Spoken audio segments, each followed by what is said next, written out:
Saudara-saudari yang terkasih dalam Kristus, hari ini kita akan merenungkan kisah yang menarik dari Markus 6 ayat 14 sampai dengan 29 dalam Pekan Wanita Bulan Keluarga di KJW tentang Herodias, Herodes dan Yohanes Pembaptis.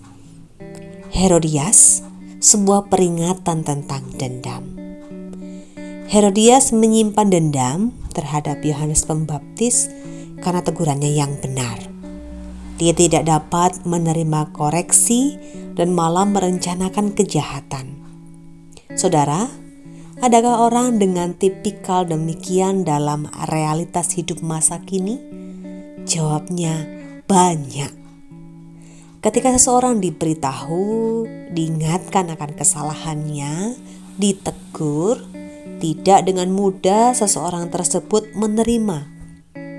Yang seringkali terjadi justru sebaliknya. Tersinggung, marah, dan membenci. Yang salah malah marah. Herodias marah, terluka, menaruh dendam. Padahal dengan perbuatannya yang menikahi Herodes, saudara Filipus suaminya, apakah pantas Herodias marah bahkan mendendam yang berujung pada peristiwa mengerikan kepala Yohanes Pembaptis di atas nampan? Tentu jawabannya tidak pantas. Film Indonesia yang sedang viral, Ipar Adalah Maut, ternyata sudah terjadi sejak zaman Tuhan Yesus. Saudara, kita tahu bahwa dendam dan kebencian menghancurkan hati dan hidup kita.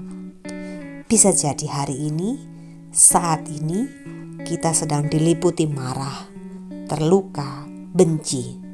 Entah kita yang tidak dapat menerima teguran, atau kita yang saat ini sedang terluka atas sikap orang lain yang menyakiti kita.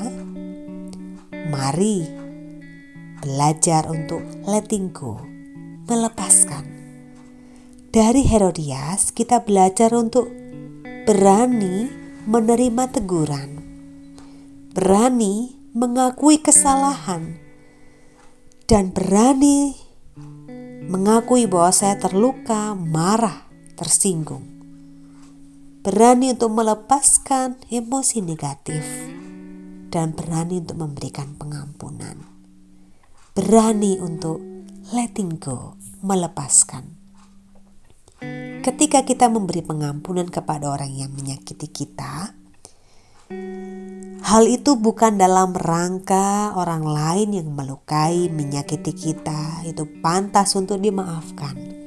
Tetapi kita sedang menata batin dan hidup kita agar tidak tercemar, agar merasakan damai sejahtera.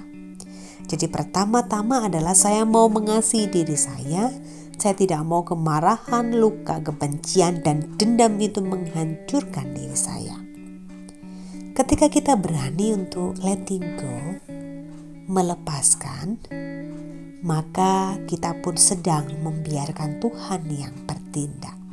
Letting God. Bagian saya sudah saya kerjakan. Melepaskan amarah, benci, perasaan negatif. Juga memberikan pengampunan. Selanjutnya adalah bagiannya Tuhan. Herodias yang mendendam dan gelap mata, yang mana ia memanfaatkan putrinya untuk melakukan kejahatan, untuk mencapai tujuannya, untuk mencapai ambisinya melenyapkan Yohanes Pembaptis, kita melihat bahwa dendam itu sungguh mengerikan, menghancurkan. Dan mari belajar dari kisah ini. Tentu bukan dalam rangka mencontoh perbuatan Herodias, tapi mari belajar untuk letting go dan membiarkan Tuhan yang bertindak. Letting God. Tuhan memberkati. Amin.